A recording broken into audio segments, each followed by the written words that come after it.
Wala siyang silbi. Itapon ang maruming batang yan sa kalsada. Iyan ang malupit na utos ni Doña Mariana habang itinutulak ang isang batang pulubi sa putikan. Ngunit nanigas ang mundo ni Siti nang makita ang kumikinang na kwintas sa leeg ng bata.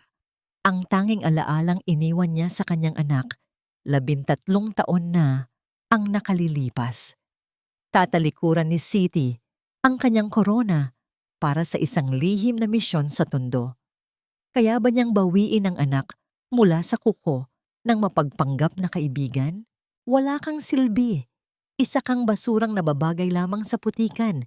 Kaya huwag na huwag mong dudumihan ang mamahaling kong sapatos, ikaw na batang magnanakaw. Ang malupit na linyang yon ay tila patalim na humiwa sa maalinsangan at siksikang hangin ng Tondo. Mula sa kanyang kinatatayuan, napako ang mga paa ni Siti Hartono bilang isang kilala at tinitingalang CEO ng pinakamalaking kumpanya ng real estate sa bansa. Naroon siya upang inspeksyonin ang lugar na madaling araw na nilang gigibain para sa isang marangyang kondominium. Ngunit ang kanyang mga mata ay hindi nakatuon sa mga sira-sirang barong-barong, kundi sa isang maliit na figura ng batang babae na nakadapa sa maitim na burak. Sa harapan ng bata ay nakatayo si Doña Mariana, ang mayamang kapitbahay at matalik na kaibigan ni Siti, na pinandidirihan ang isang pirasong tinapay na nahulog mula sa panginginig ng mga kamay ng musmos. Nakasuot ng marangyang kasuotan si Mariana, isang malaking kabalintunaan sa kahirapang nakapaligid sa kanila, habang ang batang paslit ay may mga galos sa braso at nakasuot ng manipis at kupas na kamiseta. Dahan-dahang humakbang si Siti. Umaapaw ang iritasyon sa kayabangan ni Mariana, ngunit biglang tumigil ang pag-ikot ng kanyang mundo. May isang bagay na kumislap mula sa leeg ng batang nakadapa nang subukan nitong bumangon. Isang gintong kwintas. Sa gitna nito ay may nakabitin na palawit na hugis titik R, pinalamutian ng maliliit at pambihirang perlas. Hindi siya maaaring magkamali. Iyon ang mismong agimat ng pamilya. Ang kaisa-isang alaalang isinuot niya sa leeg ng kanyang anak na sanggol, 13 taon na ang nakararaan bago ito nawala na parang bula. Nawalan ng lakas ang mga daliri ni Siti. Ang mamahaling payong na kanyang hawak ay dumulas mula sa kanyang palad at bumagsak sa putikan. Unti-unting nilulamon ng dumi, ngunit wala siyang pakialam. Isang matinding paninikip ng dibdib ang umahon mula sa kanyang sikmura patungo sa kanyang lalamunan. Parang may pumipiga sa kanyang puso. Ninanakaw ang bawat hangin na pilit niyang nilalanghap. Namamanhid ang kanyang mga binti at ang mga ingay ng palengke ay biglang naglaho, napalitan ng isang bingi at nakakabaliw na katahimikan sa loob ng kanyang isipan. Ang batang ito, na tinatawag na basura at magnanakaw ng kanyang sariling kaibigan, ay ang dugot laman na matagal na niyang iniiyakan sa mga gabi ng kanyang pangungulila. Gusto niyang sumigaw, gusto niyang tumakbo at yakapin ang nanginginig na katawan ng bata. Ngunit bago pa man siya makakilos, ay itinaas ni Mariana ang kamay nito. Isang mabilis at malakas na hagupit ng palad ang iginawad ng matanda sa pisngi ng bata. Isang aksyong nag-iwan ng mapulang marka sa inosenteng muka at nagpatumba muli rito sa burak. Huwag mong dumiha ang kamay mo sa basura, Siti. Pabayaan mo ang batang iyan na mabulok dyan. She doesn't deserve an ounce of pity from us. Mataray na litanya ni Mariana nang mapansin ang paglapit ni Siti. Sabay pagpag sa sariling mamahaling palda na tila ba nakahawak siya ng isang nakakadiring sakit. Napakuyom ang mga kamao ni Siti hanggang sa bumaon ang kanyang mga kuko sa kanyang sariling palad. Pinipilit pigilan ang mga luhang nagbabadyang bumagsak. Tumingin ang bata sa kanya. Ang mga matang iyon, puno ng takot, pagod, at kawalan ng pag-asa, ay eksaktong kopya ng sarili niyang mga mata sa salamin. Walang boses na lumabas sa lalamunan ng tinitingalang CEO. Ang tanging nagawa niya ay titigan ng anak na matagal nang nawala, na ngayon ay nasa paanan niya, pinagkakaita ng dignidad at pagmamahal sa kaibuturan ng kanyang wasak na kaluluwa. Isang katanungan ang pilit na kumakawala habang patuloy siyang nilalamon ng konsensya at pighati. Paano ko sasabihin sa iyo na ako ang iyong ina, kung ang mukha ko ang mismong dahilan kung bakit naiwan ka sa impyernong ito? Patawarin mo pa kaya ako, anak? Huwag mong liliitin kang sarili mo, Siti. Pagod ka lang kaya kung ano-ano na ang nakikita mo. Ang boses ni Doña Mariana ay kasing dulas ng pelus. Ngunit sa pandinig ni Siti, ito ay tila isang malamig na hamog na pilit bumabalot sa kanyang katinoan. Naroon sila sa loob ng marangyang sala ng mansyon ni Siti, kung saan ang bawat sulok ay kumikinang sa ginto at kristal. Ngunit ang bango ng mamahaling pabango ay hindi sapat upang burahin ang amoy ng putik at pighati na tila kumapit na sa balat ng CEO. Naupo si Mariana sa tapat niya, kampanteng humahawak ng isang tasa ng chamomile tea habang ang kanyang mga mata ay mapanuri at tila nanunuot sa bawat reaksyon ni Siti. I'm serious, Hiha. 13 taon na ang nakalipas. Ang batang nakita natin sa tondo ay isang hamak na pulubi lamang. Marahil ay ninakaw lang niya ang kwintas na yon, o baka naman katulad lang ng disenyo. Pagpapatuloy ni Mariana, ang kanyang tinig ay puno ng huwad na malasakit, na naglalayong itanimang binhi ng pagdududa sa isipan ni Siti. Hindi kumikibo si Siti. Ang kanyang mga kamay na nakapatong sa kanyang kandungan ay nanginginig ng hindi niya mapigilan. Pilit niyang inaalala ang gabi ng trahedya, ang gabing sinabi sa kanya ng mga doktor na ang kanyang sanggol ay hindi na humihinga. Ang gabing si Mariana ang tanging nanatili sa kanyang tabi habang siya ay lunod sa gamot at dalamhati. Sa loob ng maraming taon, naniwala siya sa bawat salitang lumabas sa bibig ng kaibigang ito. Ngunit ang kislap ng ginto sa leeg ng batang si Ratana ay hindi isang guni-guni. Ito ay isang katotohanang sumampal sa kanya ng mas masakit kaysa sa anumang pisikal na hagupit. Dahan-dahang itinaas ni Siti ang kanyang tasa, ngunit ang panginginig ng kanyang mga daliri ay nagdulot ng maliliit na alon sa ibabaw ng tsaa, dahilan upang ang likido ay bahagyang tumalsik sa kanyang daliri. Hindi siya dumaing. Sa halip, hinigpitan niya ang hawak sa porselana hanggang sa mamuti ang kanyang mga kuko. Tinitiis ang init na tila sumasalamin sa naglalagablab na puot sa kanyang dibdib. Maybe you're right, Mariana. Baka nga pagod lang ako. Mahinang tugon ni Siti. Ang kanyang boses ay malamig at walang emosyon. Isang maskarang pilit niyang isinusuot upang hindi mahalata ang bagyong namumuo sa kanyang loob. Kailangan niyang magmanman. Kailangan niyang malaman kung hanggang saan ang lalim ng hukay na hinukay ni Mariana para sa kanya. Isang mapanuyang ngiti ang gumuhit sa mga labi ni Mariana bago ito tumayo upang magpaalam. Ngunit nang makalabas na ang matanda sa pintuan ng mansyon, mabilis itong dumiretso sa kanyang sasakyan at kinuha ang kanyang cellphone. Ang kanyang mukha na kanina ay puno ng malasakit, ay biglang nagilaw sa liwanag ng gabi, ngunit ang kanyang ekspresyon ay naging tuso at puno ng panganib. Buhay ang bata, bulong ni Mariana sa kabilang linya. Ang kanyang boses ay puno ng panginginig ng galit at takot. Kailangan nating kumilos bago pa tuluyang magising ang diwa ni Siti. Tapusin mo na ang dapat tapusin, Ramil. Ngayon din, sa loob ng mansyon, nakatayo si Siti sa likod ng malaking bintana, pinapanood ang papalayong sasakyan ni Mariana. Ang kanyang refleksyon sa salamin ay hindi na ang makapangyarihang CEO na kinatatakutan ng lahat, kundi isang inang nawalan ng lahat, ngunit handa ng lumaban. Ang bawat tibok ng kanyang puso ay tila isang babala. Ang katahimikan ng gabi ay nababalot ng isang lihim na handa ng sumabog. Mapapatawad pa kaya ni Siti ang kanyang sarili kung malaman niyang ang kaibigang itinuring niyang anghel ang siyang kumuha sa kanyang langit?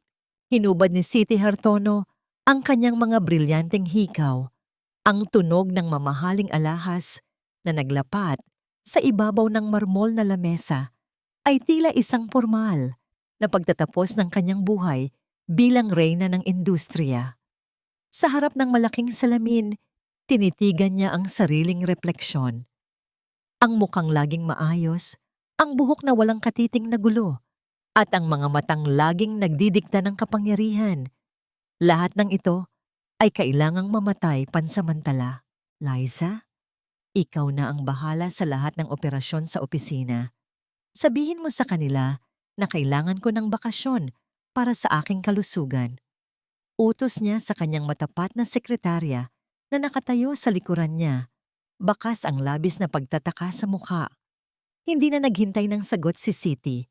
Binuksan niya ang isang lumang maleta na naglalaman ng mga damit na matagal na niyang hindi nasusuot, mga kupas na duster, manipis na tsinelas, at isang simpleng bandana.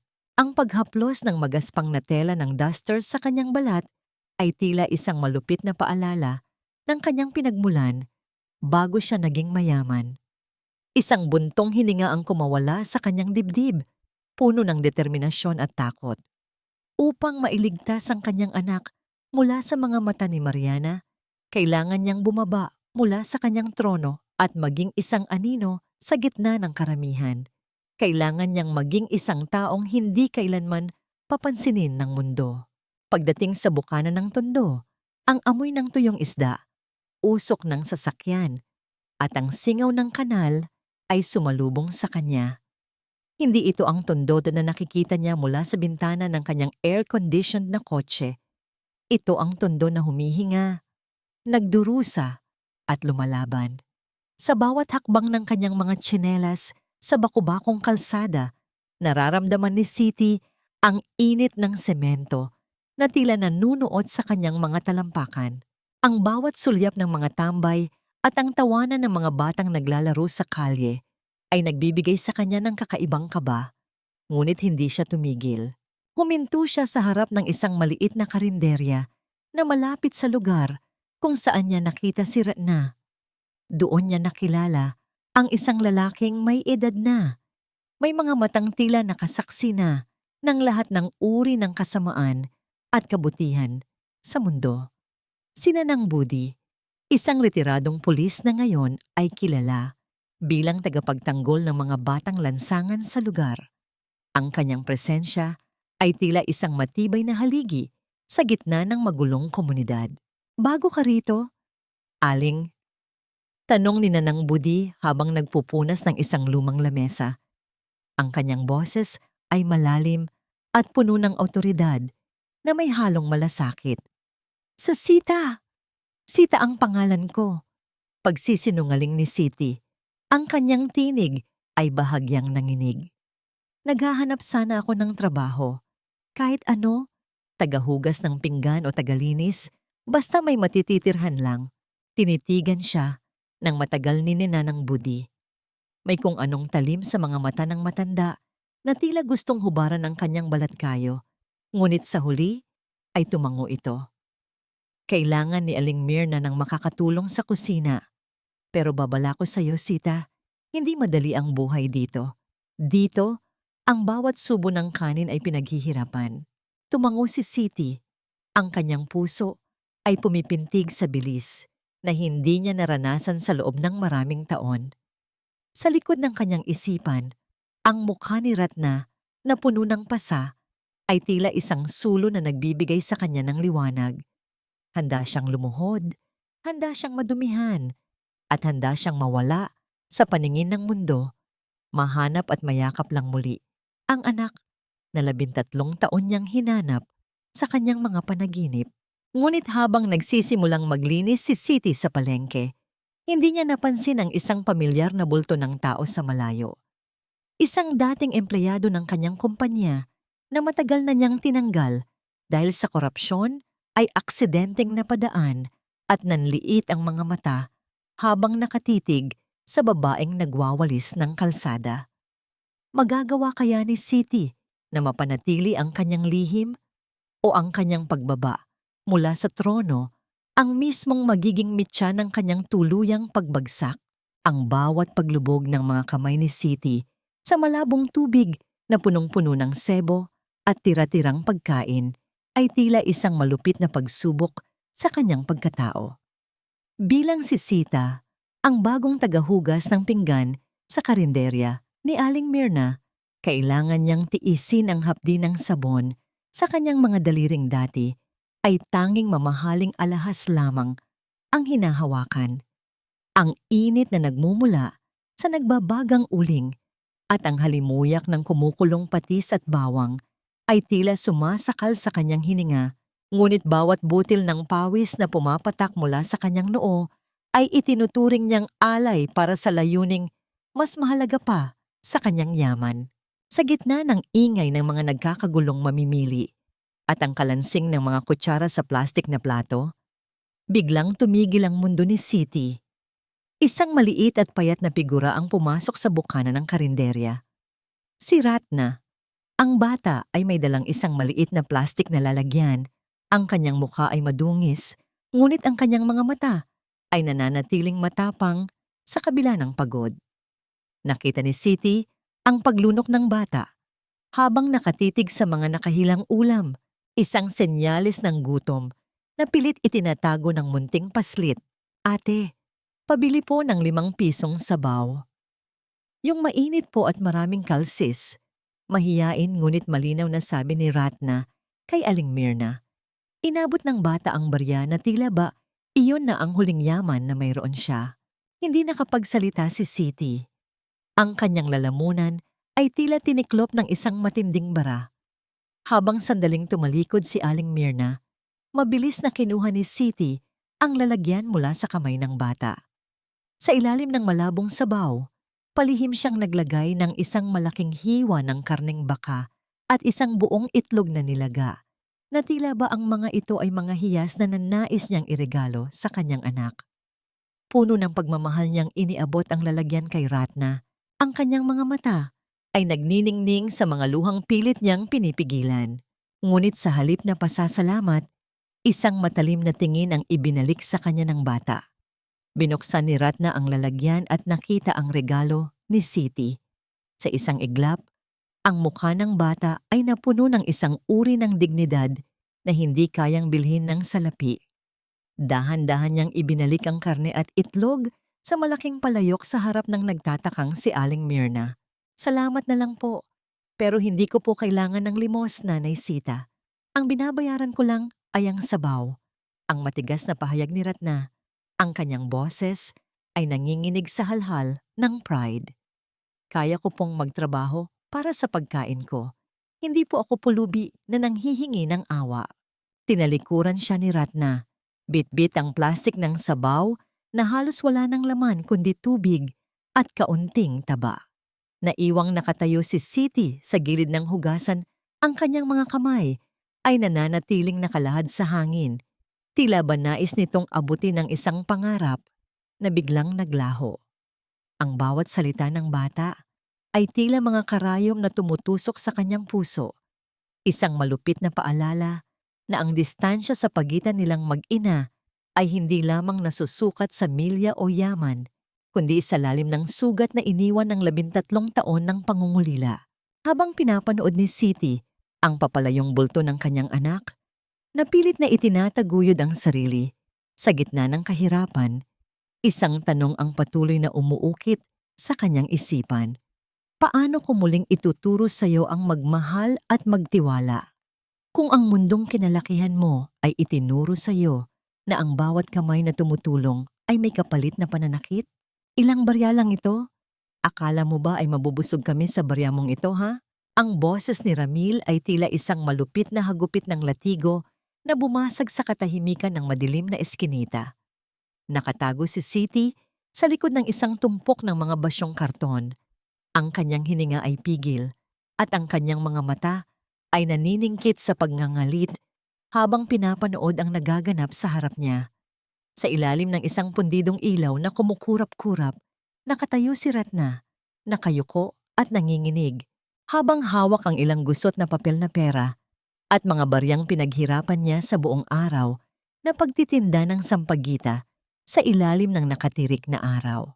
Ang kabalintunaan ng sitwasyon ay tila isang kutsilyo na unti-unting bumabaon sa dibdib ni Siti.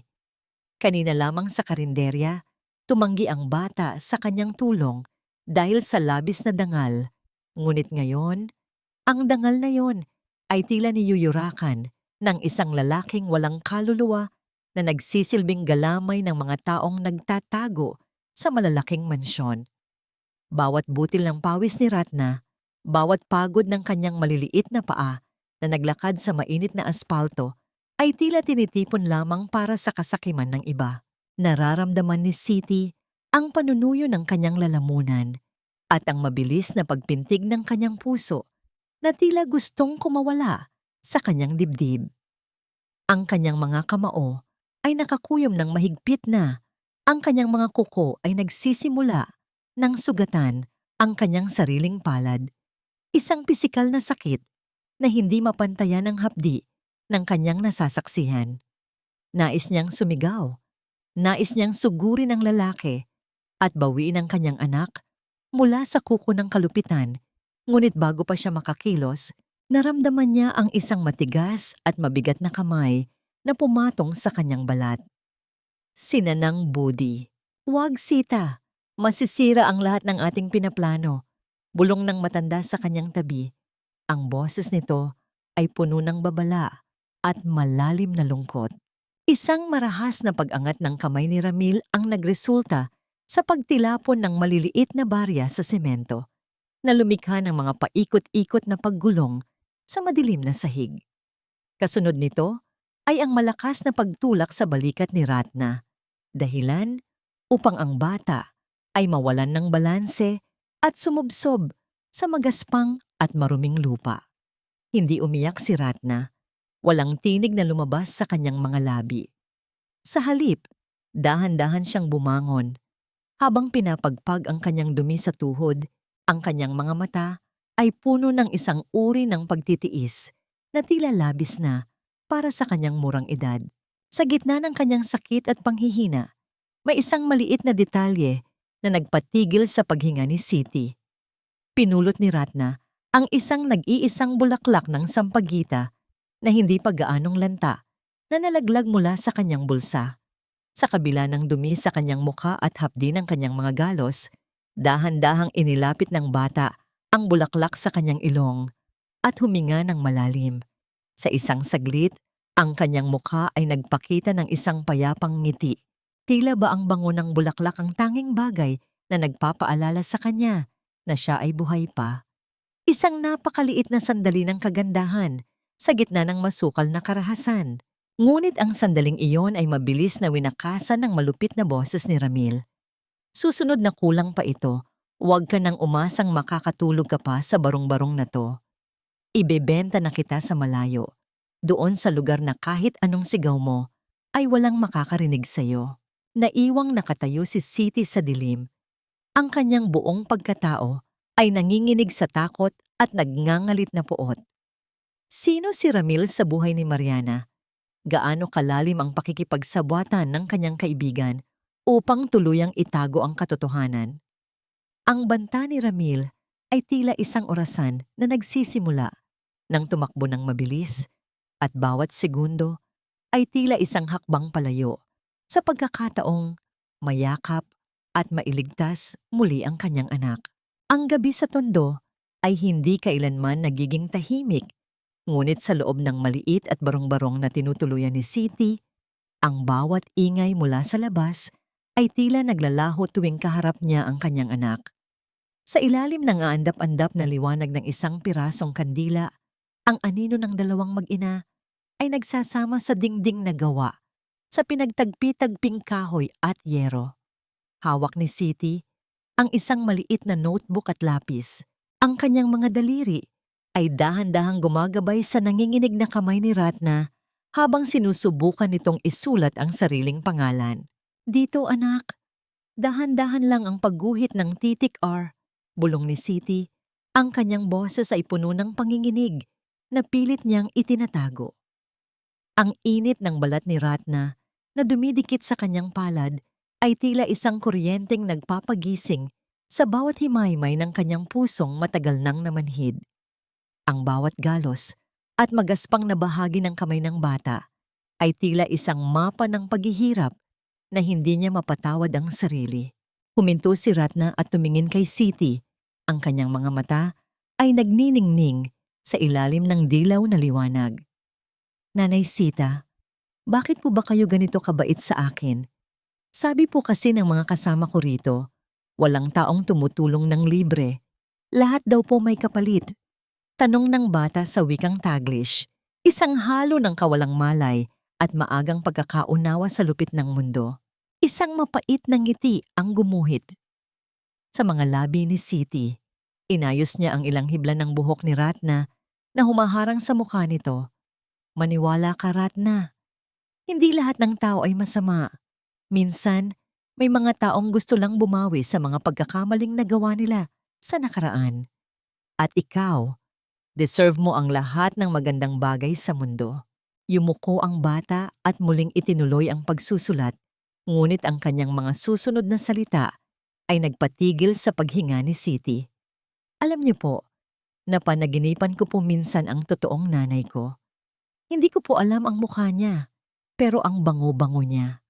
Amoy sampagwita na hinaluan ng gatas. Parang katulad po ng amoy niyo, Nanay Sita. Sa panaginip ko po, hindi ako nagugutom at laging malinis ang mga damit ko. Naramdaman ni Siti ang panunuyo ng kanyang lalamunan. Upang ilihis ang usapan, dahan-dahan niyang hinawakan ang gintong kwintas sa leeg ng bata. Saan mo nakuha ang kwintas na ito, Ratna? Sabi po ni Aling Mariana, nakuha ko raw po ito sa isang anghel na nagligtas sa akin noong sanggol pa ako sa ospital. Siya raw po ang nakahanap sa akin sa basurahan dahil itinapon ako ng nanay ko. Kwento ni Ratna, ang boses ay walang galit, kundi isang malalim na lungkot. Kaya po kahit masama ang ugali ni Aling Mariana, minsan, sinusunod ko siya. Kasi siya lang daw po ang nakakaalam kung sino talaga ako. Ang bawat salitang lumabas sa bibig ni Ratna ay tila isang lason na unti-unting pumapatay sa natitirang tiwala ni Siti kay Mariana. Doon niya napatunayan na hindi lamang ang kanyang anak ang ninakaw ni Mariana, kundi maging ang dangal at pagkatao nito sa pamamagitan ng mga kasinungalingang itinanim sa isipan ng bata. Ang kanyang matalik na kaibigan ang siyang nagmantsa sa kanyang pangalan sa harap ng sarili niyang anak. Habang lumalalim ang gabi, ang pagod ni Ratna ay unti-unting nanaig. Ang ulo ng bata ay dahan-dahang bumagsak at humimlay sa balikat ni Siti. Ito ang unang pagkakataon sa loob ng 13 taon na naramdaman ni Siti ang bigat at init ng kanyang anak sa kanyang katawan. Nanigas siya sa kinauupuan, ang kanyang hininga ay naging mababaw habang ang mga luha ay tuluyan ng bumuhos, dumadaloy sa kanyang pisngi at pumapatak sa notebook na puno ng mga titik na R. Sa sandaling iyon, hindi na siya ang CEO, hindi na siya ang mayamang si Siti. Siya ay isa lamang inang handang ibigay ang kanyang huling hininga para sa batang natutulog sa kanyang bisig. Ngunit sa gitna ng kanilang payapang sandali, isang hindi pamilyar na tunog ng mga yabag ng sapatos sa ibabaw ng marupok na semento sa labas ng barong-barong ang nagpatayo sa mga balahibo ni Siti. Ang bawat hakbang ay tila may kasamang banta ng panganib. Isang anino ang dahan-dahang humarang sa siwang ng pintuan at ang liwanag ng buwan ay nagpakita sa isang pamilyar at marangyang singsing sa daliri ng taong nakatayo sa dilim. Nahanap na ni Doña Mariana ang kanilang pinagtataguan at ang kanyang nangiti sa gitna ng kadiliman ay tila isang pangako ng isang paparating na bagyo na wawasak sa bagong silang na pag-asa ni Siti. Ang sikat ng araw sa tondo ay tila isang malupit na saksi na naglalantad sa bawat dumi at sugat ng pamayanan. Ngunit mas malupit ang presensya ng babaeng bumaba mula sa isang makintab at itim na sasakyan sa bukana ng eskinita. Si Doña Mariana na nakasuot ng isang kulay ubing bestida at may hawak na pamaypay na gawa sa mamahaling seda, ay naglalakad sa gitna ng putikan na tila ba siya ay isang reyna na napilitang bumisita sa isang kulungan. Ang bawat hakbang ng kanyang sapatos ay lumilikha ng tunog na tila nagmamay-ari ng buong kalsada, habang ang kanyang mga tauhan ay naglalabas ng mga plastik na supot na naglalaman ng tig-1 kilong bigas, isang huwad na pagpapakita ng kabutihang loob para sa mga kamera ng kumpanya. Nakatayo si Siti sa gilid ng karinderya, pilit na ibinababa ang kanyang bandana upang itago ang kanyang mukha. Ang kanyang puso ay tumitibok ng mabilis, tila isang tambol na nagbababala ng panganib. Nararamdaman niya ang titig ni Mariana na gumagala sa karamihan, tila isang agila na naghahanap ng biktima. Nang magtama ang kanilang landas, isang malamig na kilabot ang gumapang sa likuran ni Siti. "Ikaw, babae, halika rito!" Ang mataray na utos ni Mariana habang nakaturo ang kanyang daliring may suot na dambuhalang brilyante kay Siti. Walang nagawa si Siti kundi ang lumapit ng dahan-dahan.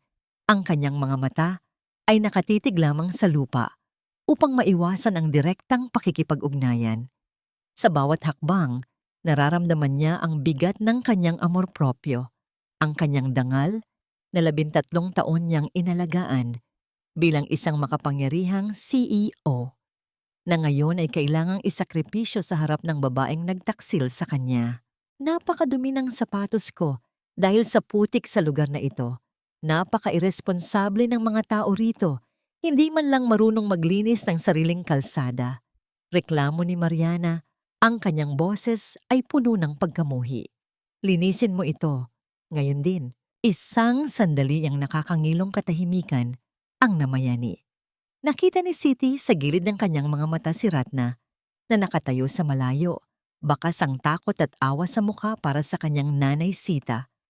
Ang pagmamahal ni Siti sa kanyang anak ang naging tanging lakas niya upang tanggapin ang kahihiyan. Dahan-dahan siyang lumuhod sa maruming semento, sa mismong paanan ng kanyang kaaway. Kinuha niya ang isang basang-basahan at nagsimulang kuskusin ang mamahaling balat ng sapatos ni Mariana. Habang nakaluhod, nararamdaman ni Siti ang init ng hininga ni Mariana sa kanyang ibabaw.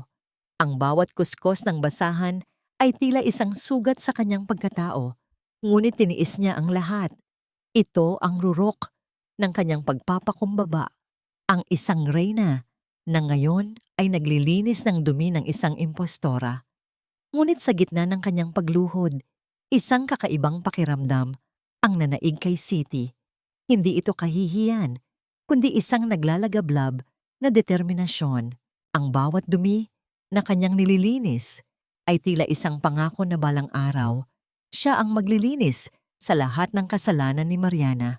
"Masyado kang tahimik para sa isang tagahugas ng pinggan," bulong ni Mariana. Ang kanyang boses ay naging mapanuri. Dahan-dahang inabot ng matanda ang baba ni Siti at pilit itong iniangat upang magkatitigan sila. Ang distansya sa pagitan ng kanilang mga muka ay tila naglalaho at ang bango ng pabango ni Mariana ay hinaluan ng amoy ng pawis at putik ni Siti. Nanliit ang mga mata ni Mariana habang tinititigan ang mga mata ni Siti. Isang pamilyar na kislap ng katapangan ang kanyang nakita. Isang bagay na hindi dapat taglay ng isang ordinaryong mahirap sa tondo. "Parang pamilyar ang mga mata mo, babae. At ang boses mo, parang narinig ko na sa isang lugar na hindi ko na matandaan." Nanatiling tikom ang bibig ni Siti. Ang kanyang puso ay tila gustong kumawala sa kanyang dibdib. Ang bawat segundo ng kanilang pagtititigan ay tila 1 taon ng paghihirap. Sa sandaling iyon, ang maskara ni Siti ay tila unti-unti nang natitibag sa ilalim ng mapanuring titig ng kanyang dating kaibigan. "Sino ka ba talaga?" Ang huling tanong ni Mariana. Ang kanyang boses ay puno ng pagdududa at nagsisimulang panganib. Nang mabitawan ni Mariana ang kanyang baba, isang malamig na ngiti ang gumuhit sa mga labi ng matanda bago ito tumalikod at bumalik sa kanyang sasakyan. Ngunit bago sumara ang pinto, Isang huling sulyap ang ibinigay ni Mariana kay Siti. Isang sulyap na nagsasabing ang laro ay nagsisimula pa lamang at ang lihim ni Siti ay hindi na magtatagal sa dilim. Ang bawat dahan-dahang pag-ikot ng susi sa kandado ng pinto sa likod ng mansyon ay tila isang pintig ng pusong punong-puno ng kaba at pag-asa. Hindi itinuturing ni Siti ang kanyang sarili na isang magnanakaw, kundi isang biktima na pilit binabawi ang katotohanang ninakaw sa kanya sa loob ng 13 taon. Ang dilim ng gabi ay nagsisilbing kanyang kakampi habang dahan-dahan siyang pumasok sa loob ng bahay na dati ay sa kanya. Ngunit ngayon ay pinamumugaran na ng ahas na kanyang pinakaingatan. Ang bango ng mamahaling lavender at pinakintab na kahoy ay sumalubong sa kanya. Isang malaking kaibahan sa amoy ng imburnal at usok sa tondo. Sa bawat hakbang ng kanyang mga paa, sa ibabaw ng malalambot na alpombra, nararamdaman ni Siti ang tila mga bulong ng nakaraan. Bawat gamit, bawat florera, at bawat painting sa dingding ay tila mga saksi sa kanyang paghihirap. Dumiretso siya sa silid ni Mariana. Ang silid na dati ay guest room lamang, ngunit ngayon ay punong-puno na ng mga kagamitang binili gamit ang perang dapat ay para sa kinabukasan ni Ratna. Sa ilalim ng kama ni Mariana, natagpuan ni Siti ang isang lumang baul na gawa sa maitim na kahoy. Ang kanyang mga kamay ay nanginginig habang dahan-dahang binubuksan ang takip nito na lumikha ng isang mahaba at tila nagrereklamong tunog sa gitna ng katahimikan ng gabi. Ang bumungad sa kanya ay hindi ginto o alahas, kundi mga papel na tila mga piraso ng kanyang nawasak na buhay. Isang liham mula sa ospital ang kanyang nakuha. Ang petsa ay 13 taon na ang nakalipas. Nakasulat doon ng malinaw. Ang sanggol ni Siti Hartono ay nasa maayos na kalagayan nang ilabas ito sa silid. Ngunit may kalakip na isa pang dokumento na may pirma ni Mariana, isang formal na pagdedeklara na ang bata ay namatay dahil sa komplikasyon sa baga. Isang malakas na paninikip ng dibdib ang naramdaman ni Siti. Ang kanyang anak ay pinatay sa papel bago pa man ito bigyan ng pagkakataong mabuhay sa piling niya. Sa ilalim pa ng mga liham ay may mga kontratang may pangalan ni Rendra, ang kanyang pinakamalaking karibal sa negosyo.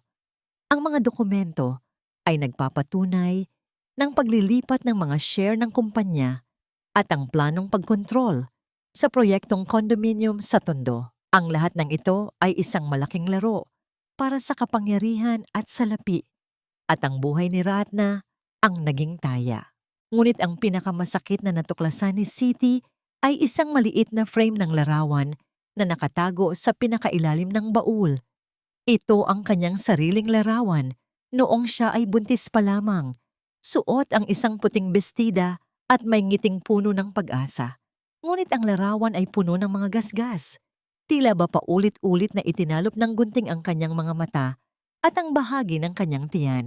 Ang bawat ukit ay tila sumisigaw ng matinding inggit at puot na itinago ni Mariana sa likod ng kanyang mga huwad na yakap.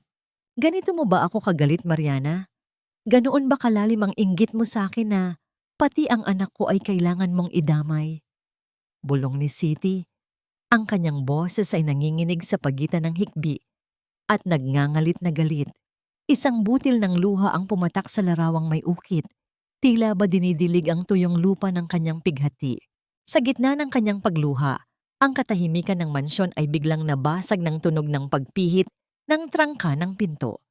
Ang liwanag mula sa pasilyo ay dahan-dahang gumuhit sa sahig ng silid. Nanigas si Siti sa kanyang kinauupuan. Ang kanyang hininga ay biglang huminto. Isang pamilyar na anino ang humarang sa pintuan at ang tunog ng mabibigat na hakbang ng sapatos ay lumalapit sa kanyang kinaroroonan. I knew it. Sabi ko na nga ba, hindi ako pwedeng magkamali sa mga matang yon. Ang malamig at nakakangilong boses ni Mariana ang bumasag sa dilim.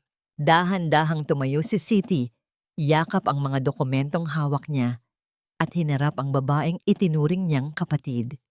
Nakatayo si Mariana sa harap niya. Hindi ang babaeng may tsa at pamaypay, kundi isang babaeng may hawak na maliit, ngunit mapanganib na baril, na nakatutok ng diretso sa dibdib ni Siti. Ang kislap ng bakal sa ilalim ng liwanag ng buwan ay tila isang huling hatol para sa katotohanang pilit niyang binubuo. Mapapatay ba ng isang bala ang katotohanang ngayon ay ganap na ring nagising? O ito na ang magiging huling hininga ng inang nahanap na ang kanyang langit sa gitna ng impyerno? Diyan ka lang, Siti. Huwag kang gagalaw kung ayaw mong masayang ang lahat ng pinaghirapan mo. Ang banta ni Mariana, ang kanyang boses ay nanginginig sa pagitan ng takot at pagngangalit habang ang dulo ng baril ay nakatutok sa dibdib ni Siti. Sa ilalim ng malamig na liwanag ng buwan na tumatagos sa bintana, ang mukha ni Mariana ay tila isang maskara ng demonyo. Ngunit si Siti, sa kabila ng panganib, ay hindi nagpakita ng takot. Ang bawat pahina ng dokumentong hawak niya ay tila nagbibigay sa kanya ng isang uri ng lakas na hindi kayang tapatan ng anumang bala. Ang kanyang hininga ay malalim at kontrolado, habang ang kanyang mga mata ay nananatiling nakapako sa babaeng itinuring niyang kapatid. Papatayin mo ako, Mariana, pagkatapos mong kuhanin ang lahat sa akin, pati ba ang huling hininga ko ay nanakawin mo rin? Ang mahinahong tanong ni Siti. Ang kanyang boses ay tila isang hatol mula sa langit. Gawin mo, pero siguraduhin mong hindi ako magigising dahil sa oras na makaligtas ako, titiyakin kong ang bawat luha ni Ratna ay babayaran mo ng habambuhay na pagdurusa. Sa isang iglap ng pagkakataon, nang bahagyang lumikot ang mga mata ni Mariana dahil sa isang tunog mula sa labas ng silid, mabilis na kumilos si Siti. Hindi siya sumugod, sa halip ay malakas niyang ibinalibag ang mabigat na takip ng baul sa sahig.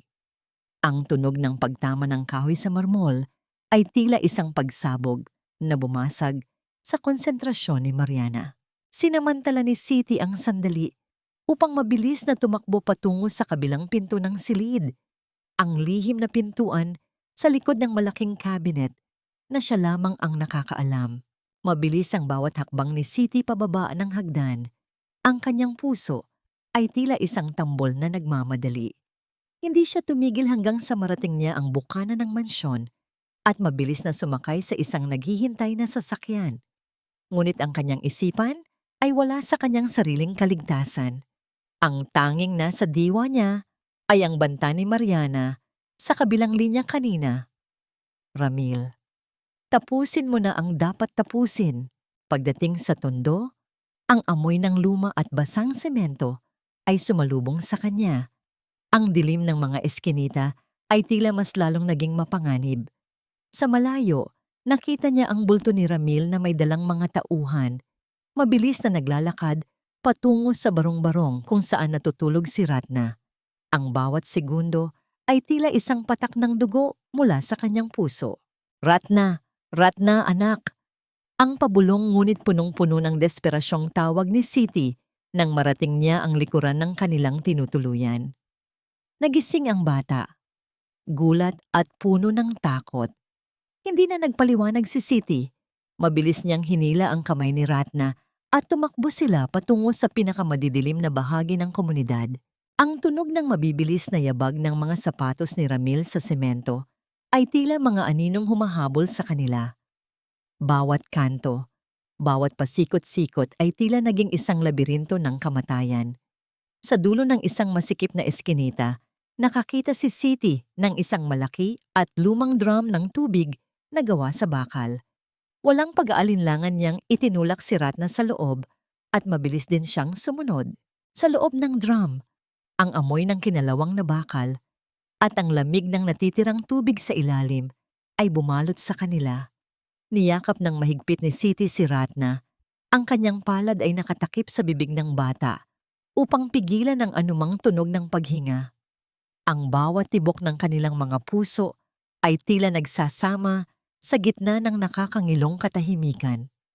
Sa labas, narinig nila ang paghinto ng mga hakbang ni Ramil Sa harap mismo ng kanilang pinagtataguan, nararamdaman ni Siti ang panginginig ng maliit na katawan ni Ratna sa kanyang bisig.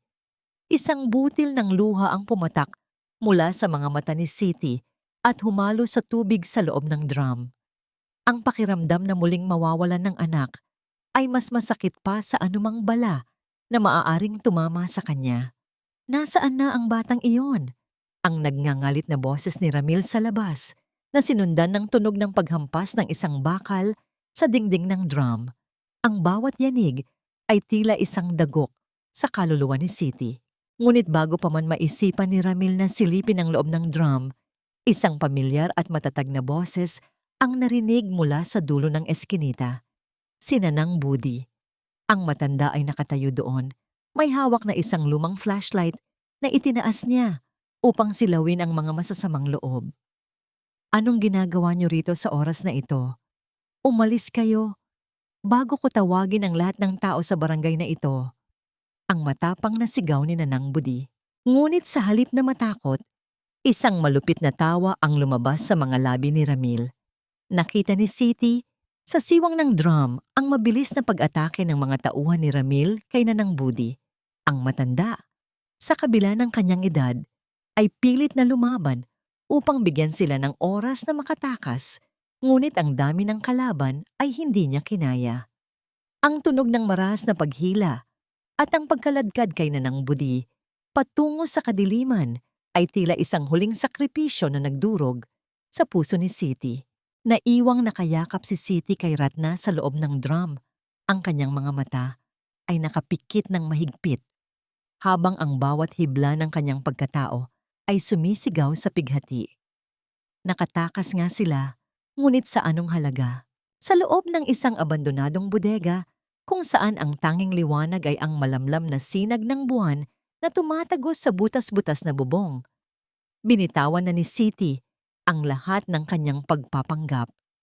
Ang hangin ay amoy alikabok at kalawang, at ang katahimikan ay tila isang mabigat na kumot na bumabalot sa kanilang dalawa ni Ratna. Nakaupo sila sa ibabaw ng ilang lumang sako, at ang nanginginig na mga kamay ni Siti ay dahan-dahang kinakalkal ang lihim na bulsa ng kanyang suot na duster. Inilabas niya ang isang maliit na bagay na nakabalot sa isang pirasong telang pelus. Nang buksan niya ito, kumislap ang kalahati ng isang gintong pusong palawit. Ang kapilas ng kwintas na nasa leeg ni Ratna. Ratna, tingnan mo ito. Mahina at nanginginig na boses ni Siti habang ang mga luha ay nagsisimula ng gumuhit sa kanyang maruming pisngi. Hindi ako si Sita na isang tagahugas ng pinggan. Ako, si Siti Hartono, ang babaeng 13 taon nang naghahanap sa iyo sa bawat sulok ng mundo. Nanlaki ang mga mata ni Ratna. Ang kanyang munting katawan ay tila naging estatwa sa gitna ng kadiliman. Tumingin siya sa gintong hawak ni Siti, pagkatapos ay sa sarili niyang kwintas, at huli ay sa mga mata ng babaeng itinuring niyang tagapagligtas. Isang matinding pagkalito ang gumuhit sa kanyang mukha, na mabilis na napalitan ng isang mapait na realisasyon.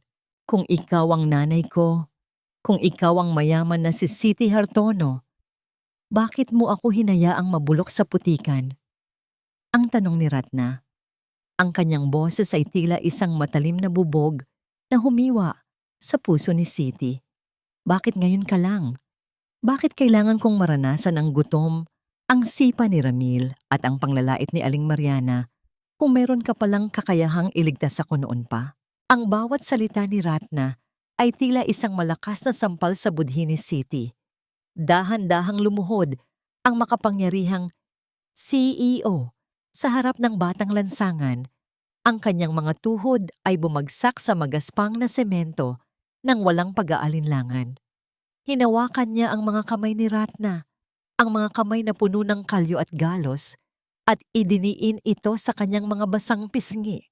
Ninanakaw kanila sa akin, anak. Nilinlang ako ni Mariana. Pinaniwala niya akong patay ka na. Hikbi ni Siti. Ang bawat paghinga niya ay tila isang pakikipaglaban sa matinding pighati. Patawarin mo ako. dahil naging mahina ako. Patawarin mo ako dahil hindi kita agad nahanap. Ngunit hinding-hindi na kita bibitawan. Handa akong itapon ang lahat ng yaman ko. Makuha lang ang kapatawaran mo. Hindi sumagot si Ratna. Ang kanyang mga balikat ay nagsimulang gumaan habang ang mga luhang matagal na niyang kinikimkim ay tuluyan ng bumuhos. Isang tahimik na pagtangis ang namayani sa loob ng bodega. Ang pagtangis ng 13 taong pangungulila at ang sakit ng katotohanang mas mapait pa sa kahirapan. Sa gitna ng kanilang madamdaming tagpo, isang maliit at lumang radyong nakapatong sa isang kahon sa sulok ay biglang bumukas ng mahina. Tila ba may kung anong puwersang nagpagalaw dito.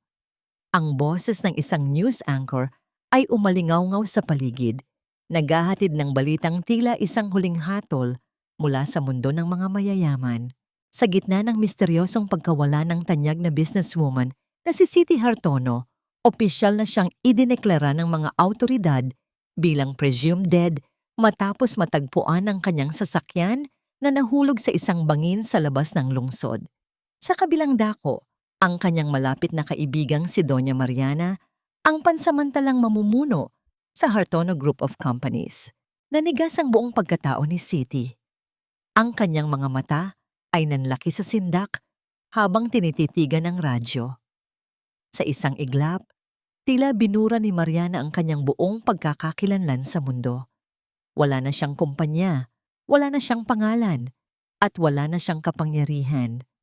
Paano niya maibibigay kay Ratna ang buhay na karapat-dapat para dito, kung sa mata ng mundo ay isa na lamang siyang kaluluwang wala ng puwang sa lupa? Sa gitna ng kadiliman ng bodega, kung saan ang boses mula sa radyo ay tila isang formal na paglilibing sa kanyang pangalan, naramdaman ni Siti Hartono ang isang kakaibang uri ng kalayaan. Ang bawat titulong kanyang pinakaingatan, ang bawat bilyong piso sa kanyang bangko, at ang kapangyarihang nagpapatakbo sa kanyang mundo ay tila mga tuyong dahon na tinangay ng hangin. Tumingin siya sa kanyang mga kamay, marumi, may mga sugat, at nanginginig. Ngunit sa unang pagkakataon, ang mga kamay na ito ay may hawak na higit na mahalaga kaysa sa anumang kontrata. Hawak niya ang kamay ni Ratna. Patay na ako sa mata ng mundo, Ratna, bulong ni Siti. Ang kanyang boses ay tila isang panunumpa na nagmumula sa kaibuturan ng kanyang kaluluwa. Ngunit dito, sa piling mo, ngayon ko lang naramdaman na tunay akong nabubuhay. Hayaan mong ang dating Siti Hartono ang mamatay upang ang iyong ina ang siyang isilang. Ang galit sa mga mata ni Ratna ay dahan-dahang natunaw, napalitan ng isang hilaw at masakit na pag-unawa. Nakita ng bata ang tapat na pagsisisi sa bawat hikbi ng kanyang ina. Sa halip na tumakbo palayo, dahan-dahang inilapit ni Ratna ang kanyang maliit na palad. Sa pisngi ni Siti, pinupunasan ang mga luhang humahalo sa dumi ng lansangan. Isang tahimik na kasunduan ang nabuo sa pagitan ng dalawang pusong kapwa, pinagkaitan ng panahon. Hindi nagtagal. Ang bodega ay hindi na naging tahimik. Sa utos ni Ratna, ang mga batang lansangan ng tondo, ang mga munting anino na laging hindi pinapansin ng lipunan, ay nagsimulang dumating. Sila ang mga batang nagbebenta ng basahan, ang mga namumulot ng plastik, at ang mga batang katulad ni Ratna na sanay sa lupit ng eskinita. Sa harap nila, si Siti ay hindi isang CEO, kundi isang babaeng nagbahagi ng kanyang natitirang barya para sa kanilang hapunan. Isang nanay na nakikinig sa kanilang mga kwento. Mga kaibigan, kailangan tayo ni Nanay Sita, ang matapang na pahayag ni Ratna sa kanyang mga kalaro.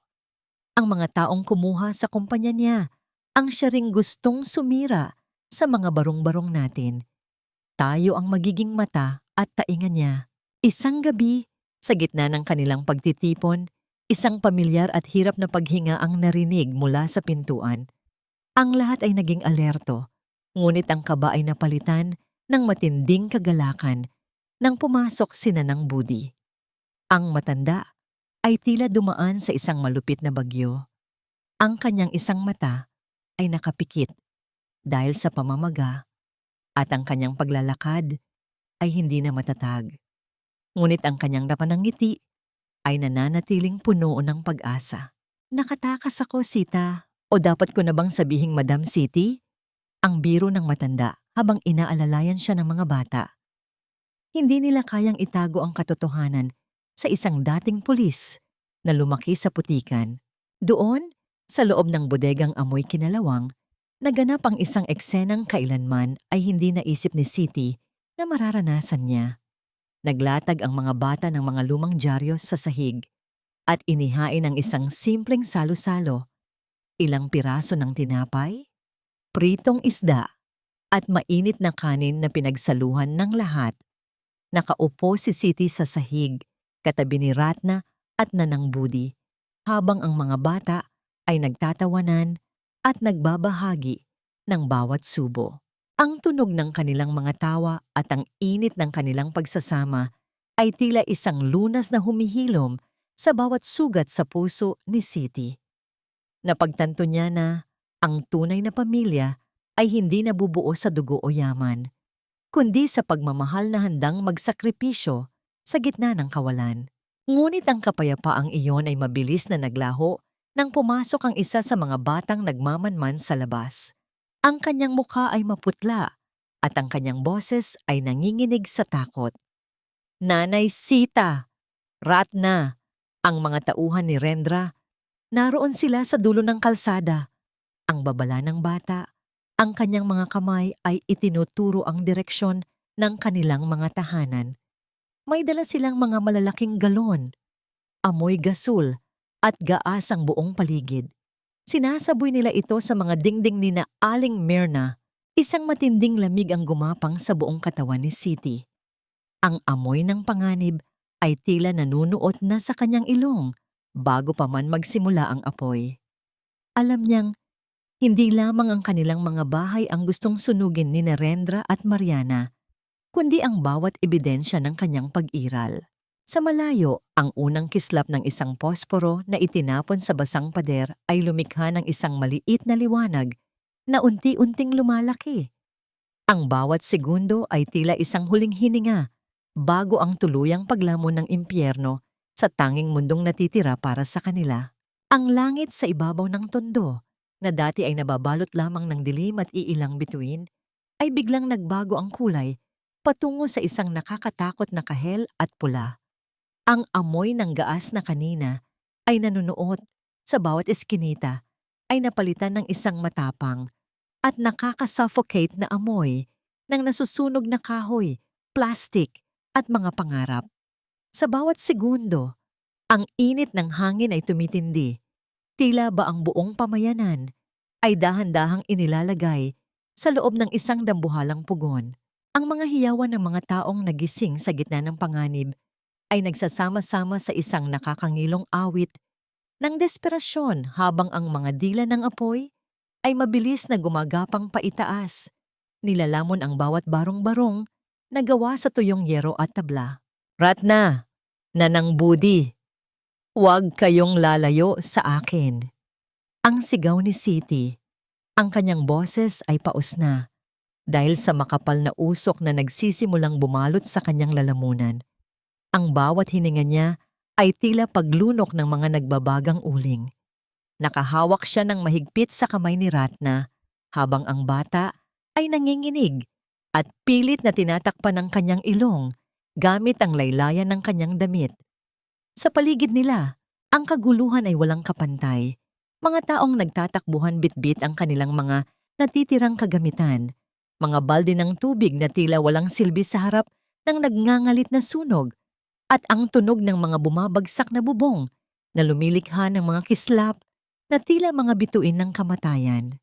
Biglang tumigil si City nang marinig niya ang isang manipis at mahinang iyak mula sa loob ng karinderya ni Aling Myrna na ngayon ay halos lamunin na ng apoy sa kabilang bahagi.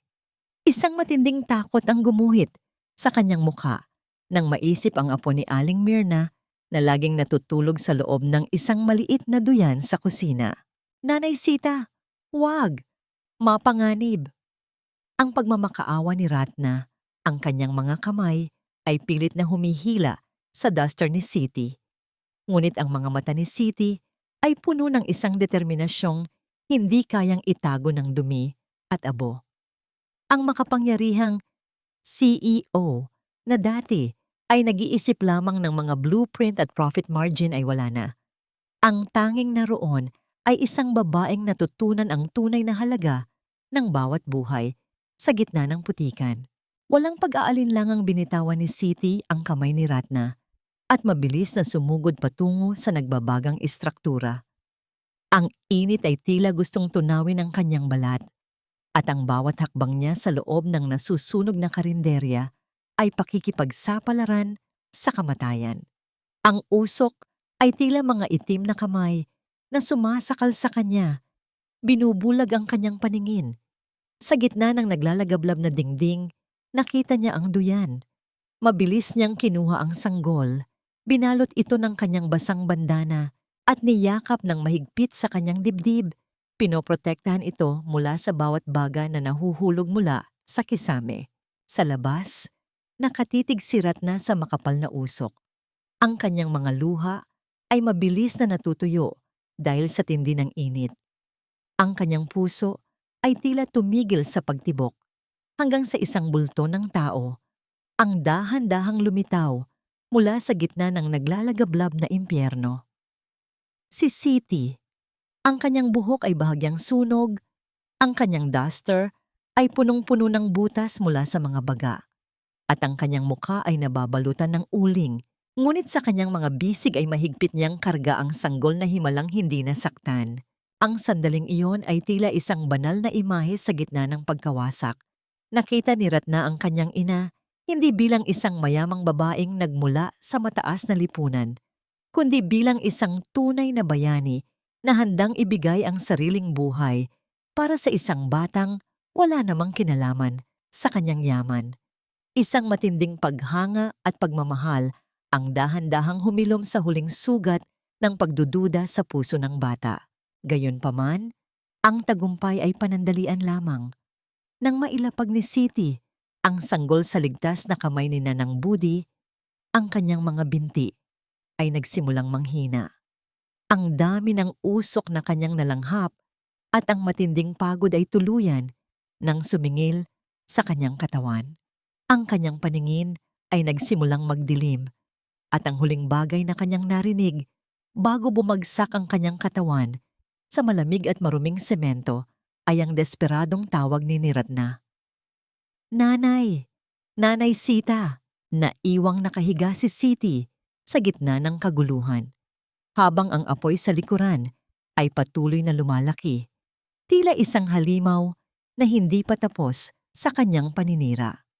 Ang tanging nananatiling maliwanag ay ang gintong kwintas sa leeg ni Ratna na kumikislap sa ilalim ng apoy, tila isang simbolo ng pag-asa na pilit na binubuhay ng isang inang handang mamatay para sa kanyang anak. Ang bawat paghinga ni Siti Hartono ay tila isang pakikipaglaban sa bigat ng hanging puno ng amoy ng gamot at labis na kalinisan. Nang dahan-dahan niyang imulat ang kanyang mga mata, hindi ang madilim na bubong ng bodega o ang nagbabagang apoy ng tondo ang kanyang nakita, kundi ang maputing kisame ng isang pribadong ospital. Ang bawat bahagi ng kanyang katawan ay tila binabagsakan ng mabibigat na bato at ang hapdi ng mga paso sa kanyang balat ay tila mga paalala ng impyernong kanyang ninalampasan. Ngunit ang lahat ng sakit ay biglang naglaho nang maramdaman niya ang isang maliit at mainit na kamay na mahigpit na nakahawak sa kanyang palad.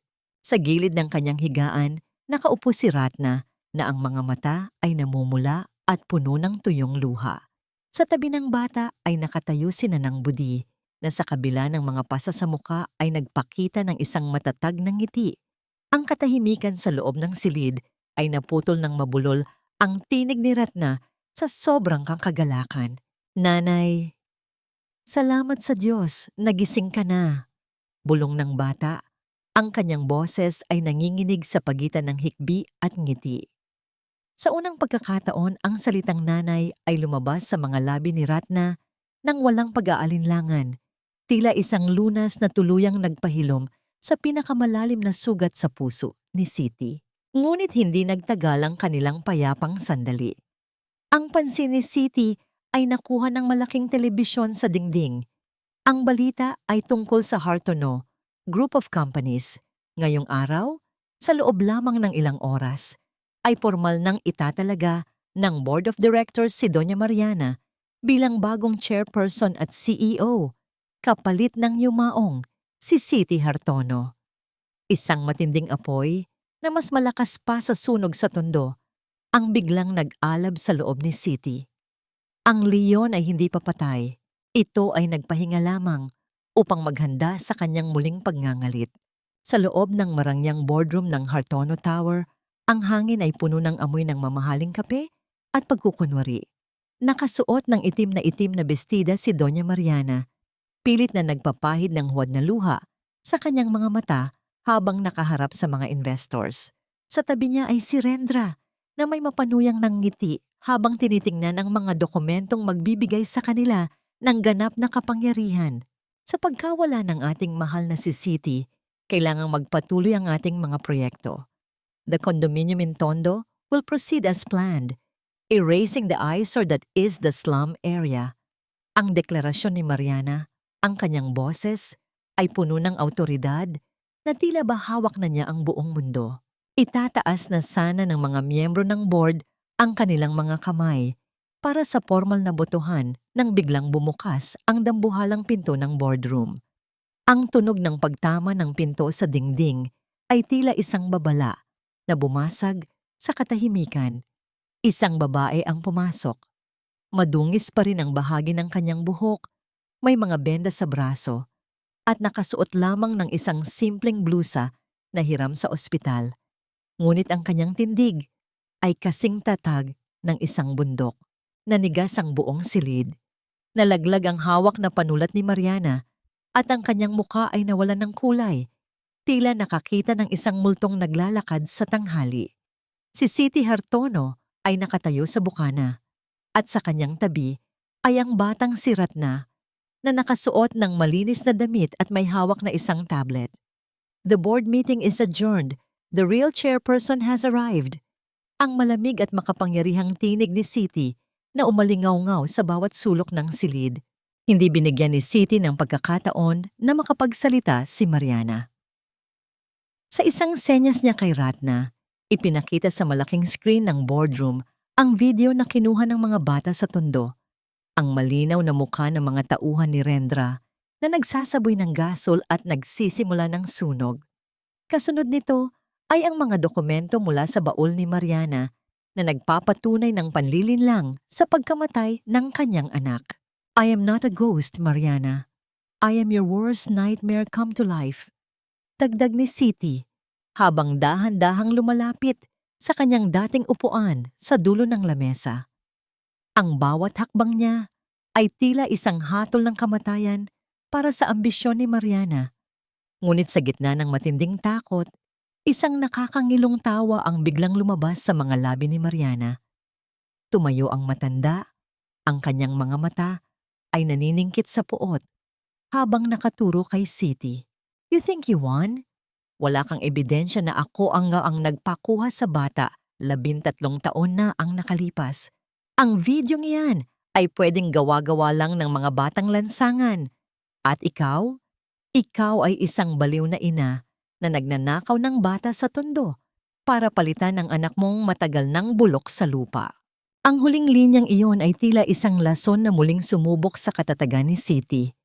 Sa gitna ng boardroom, sa harap ng lahat ng makapangyarihang tao, ang katotohanan ay tila muling nanganib na malunod sa panibagong kasinungalingan ni Mariana. Ang bawat tunog ng pagbukas ng mga folder at ang pag-ayos ng mga mikropono sa loob ng silid-pulungan ay tila mga pintig ng isang orasan na nagbibilang sa huling sandali ng katotohanan. Hindi lamang ito isang laban para sa kumpanya. Ito ay isang sagradong laban para sa karapatan ni Siti na tawaging isang ina.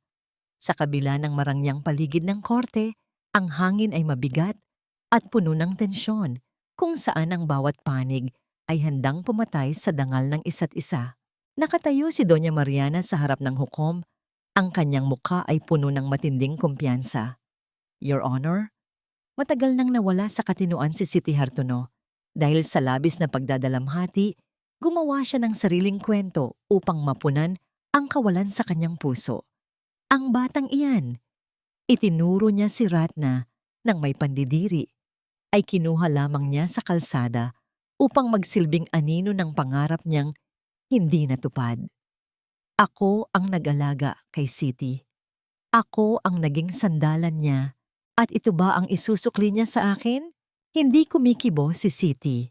Ang kanyang kamay ay mahigpit na nakahawak sa maliit na kamay ni Rena sa ilalim ng lamesa.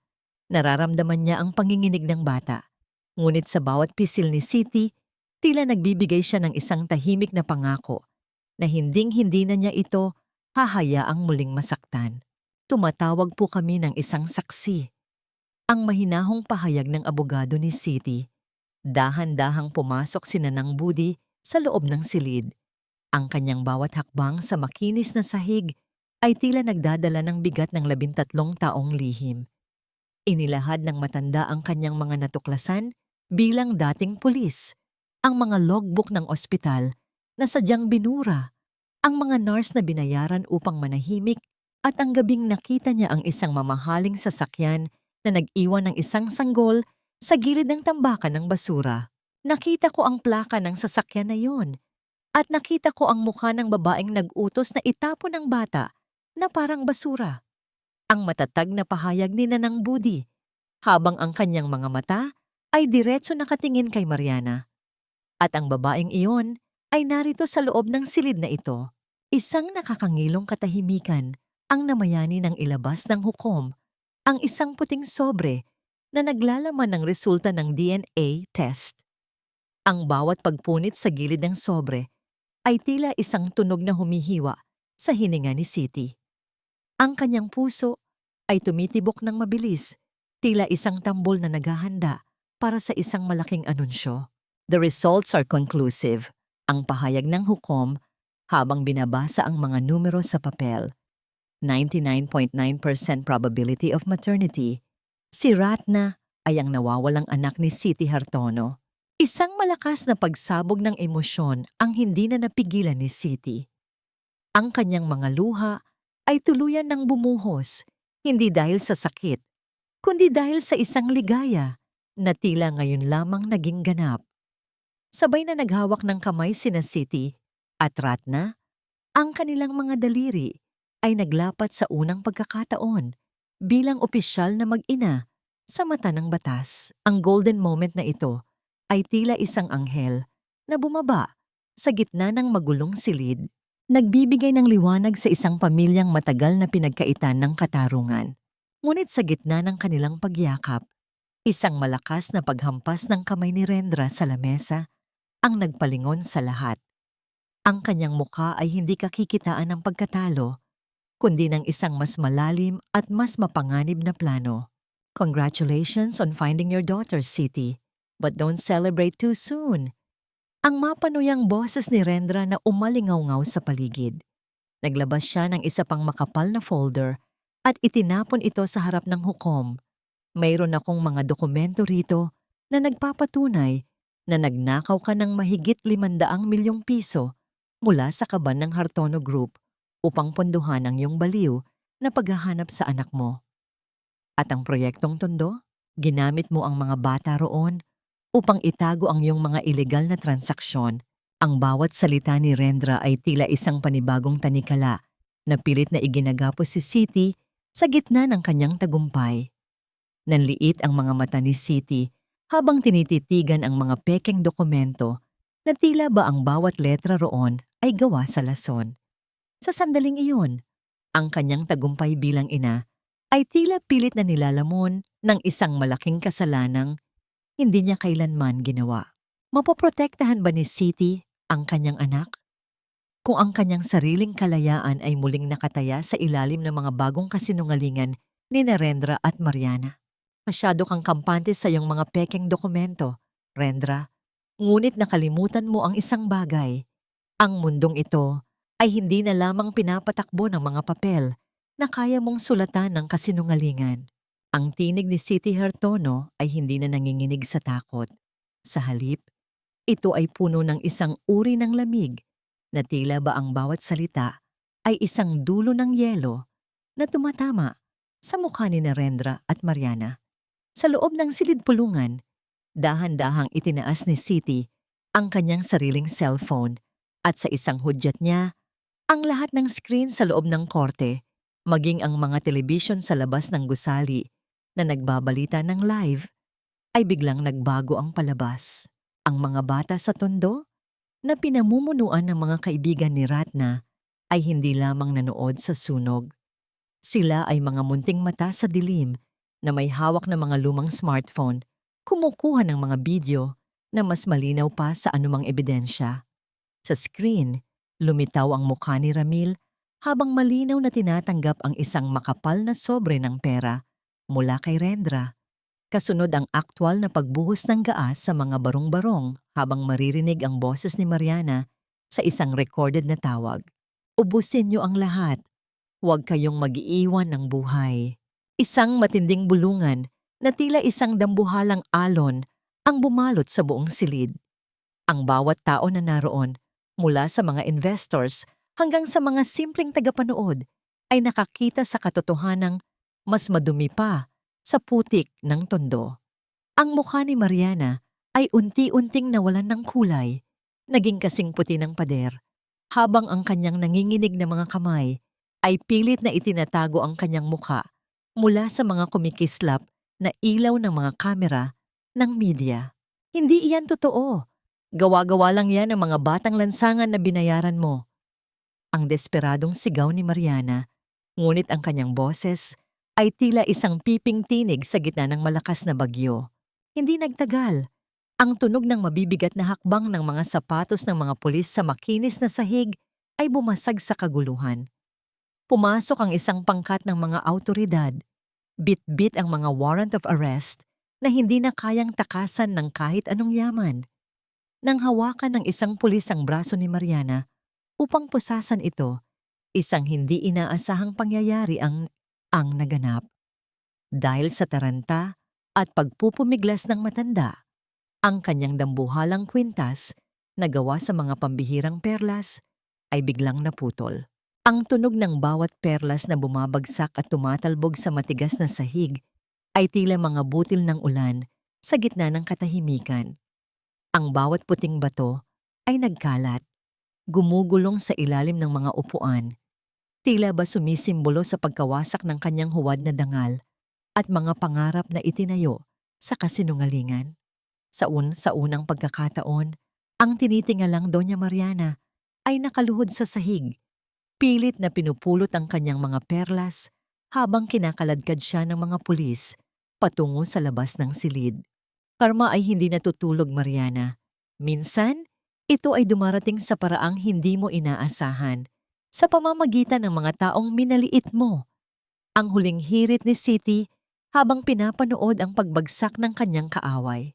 Gayunpaman, sa gitna ng tagumpay ni Siti, hindi niya napansin na si Rendra ay dahan-dahang umaatras patungo sa likurang bahagi ng silid. Ang mukha ng lalaki ay puno ng isang uri ng desperasyon na tila isang hayop na nasa sokolo sa kanto. Habang ang lahat ay nakatuon ng pansin sa pag-aresto kay Mariana, mabilis na lumapit si Rendra sa kinaroroonan ni Ratna na naiwang sandaling walang bantay sa gilid ng lamesa. Isang matalim na bagay ang kislap na kinuha ni Rendra mula sa kanyang bulsa. Sa isang mabilis na pagkakataon, hinila niya ang braso ni Ratna at itinutok ang patalim sa leeg ng bata. Ang kanyang mga mata ay nanlilisik sa puot at takot. Walang lalapit. Kung babagsak ako, isasama ko ang batang ito sa impyerno.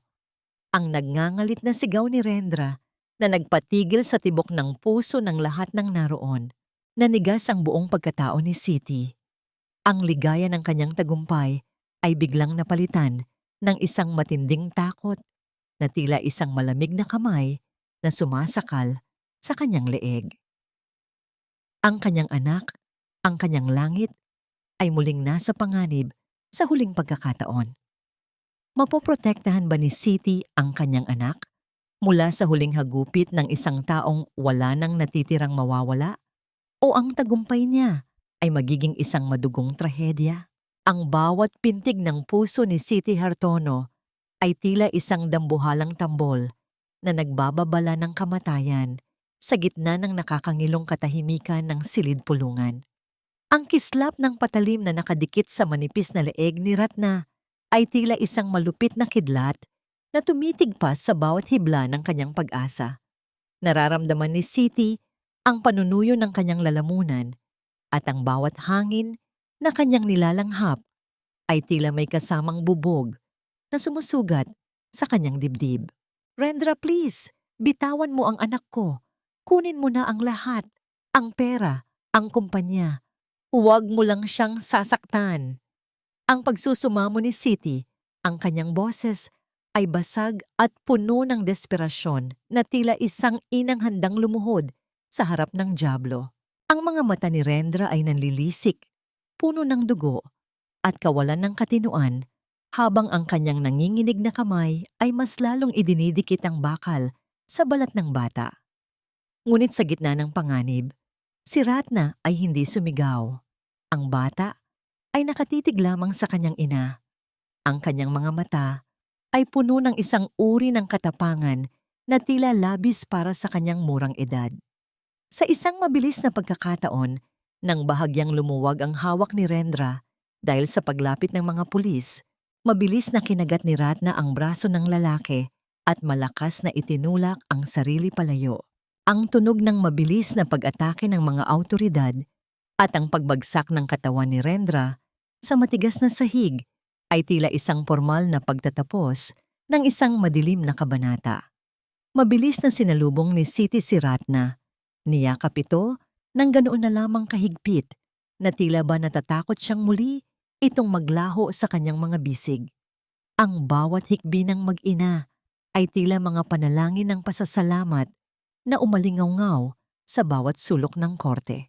Pagkalipas ng ilang linggo, sa loob ng boardroom ng Hartono Group, ang lahat ng mga miyembro ng board ay tahimik na naghihintay. Nakasuot si City ng isang simpleng asul na bestida, wala nang mabibigat na alahas, at ang kanyang mukha ay may bakas ng kapayapaan na hindi kailanman nabili ng kanyang yaman.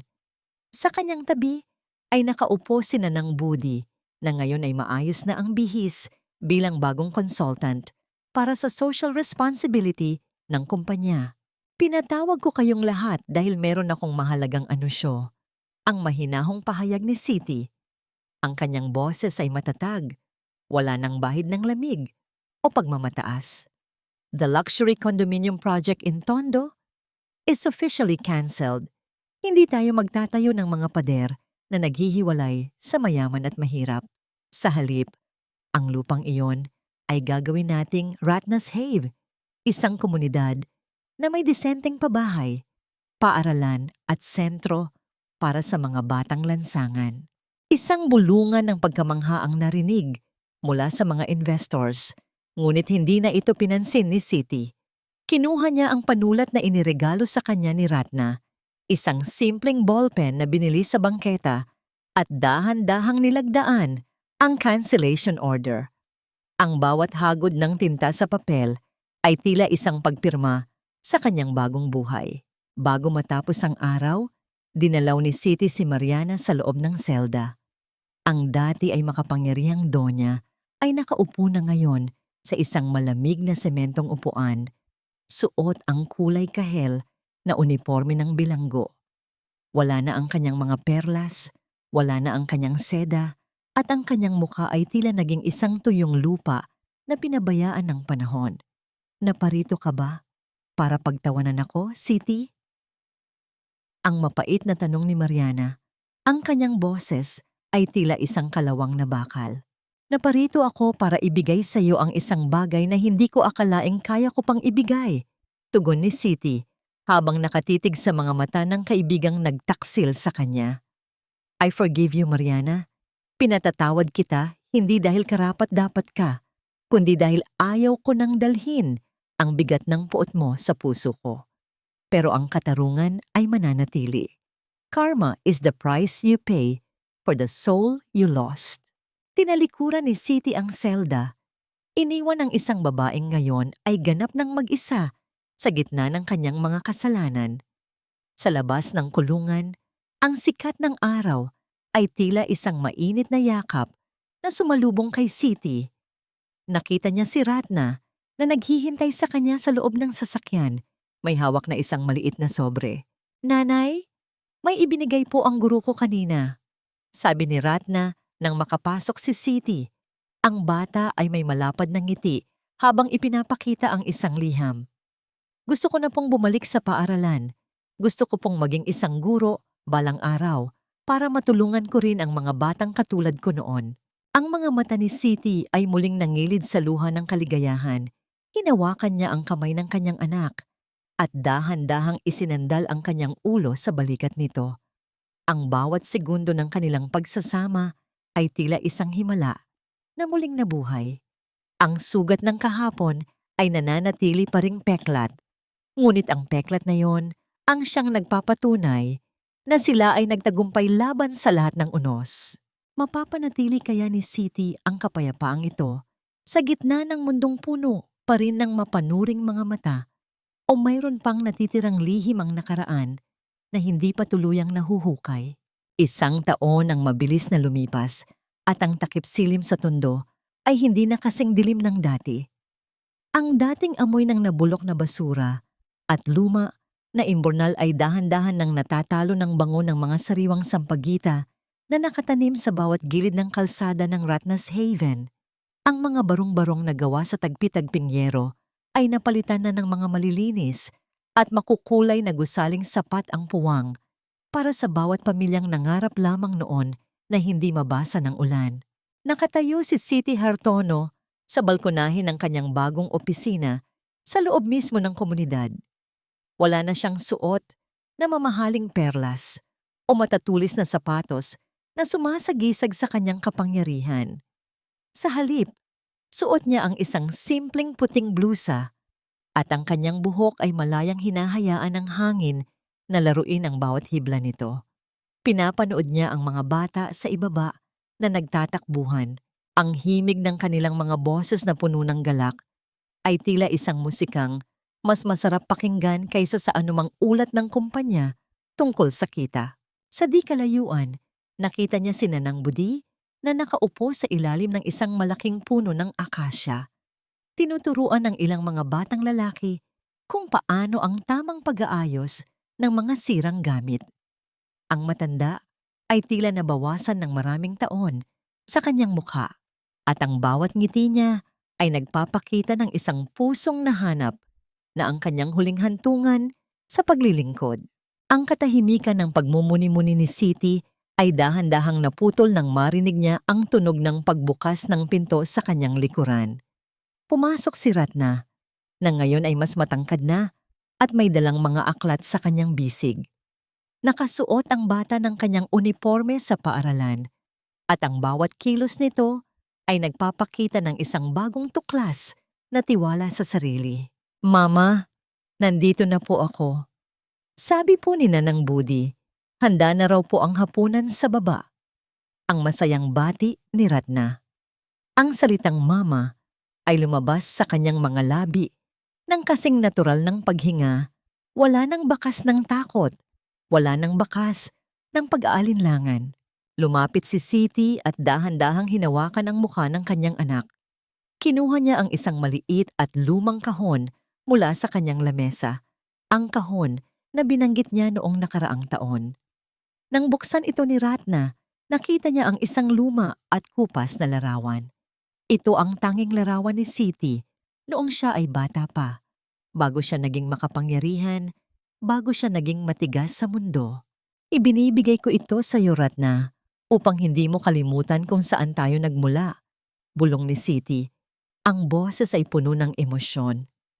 Ang tunay na yaman natin ay hindi itong mga gusali, kundi ang kakayahan nating bumangon mula sa putikan ng may dangal at pagmamahal. Isang saglit na katahimikan ang namayani habang pinagmamasdan nila ang papasikat na buwan sa langit. Napagtanto ni Siti na ang katarungan ay hindi lamang tungkol sa pagpapakulong sa mga taong naging malupit sa kanila tulad ni na Mariana at Rendra.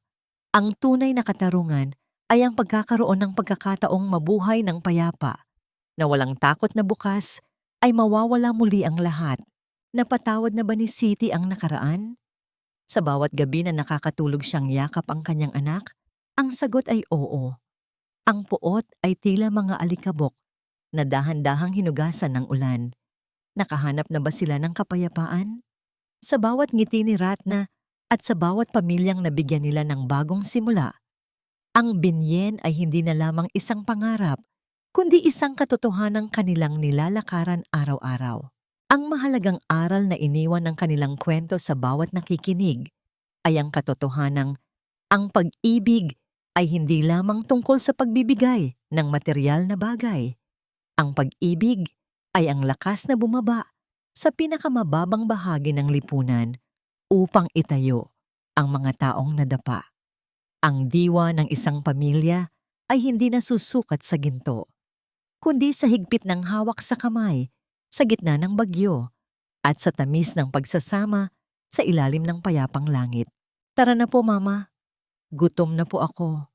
Ang biro ni Ratna habang hinihila ang kamay ni Siti. Naglakad ang mag-ina pababa ng hagdan. Ang kanilang mga anino ay nagsasama sa dingding, tila isang simbolo ng pagkakaisa na hinding-hindi na muling mababasag ng anumang kasinungalingan. Sa labas, ang tondo ay patuloy na humihinga. Ngunit sa pagkakataong ito, ang bawat hininga nito ay puno na ng pag-asa para sa isang mas maliwanag na bukas.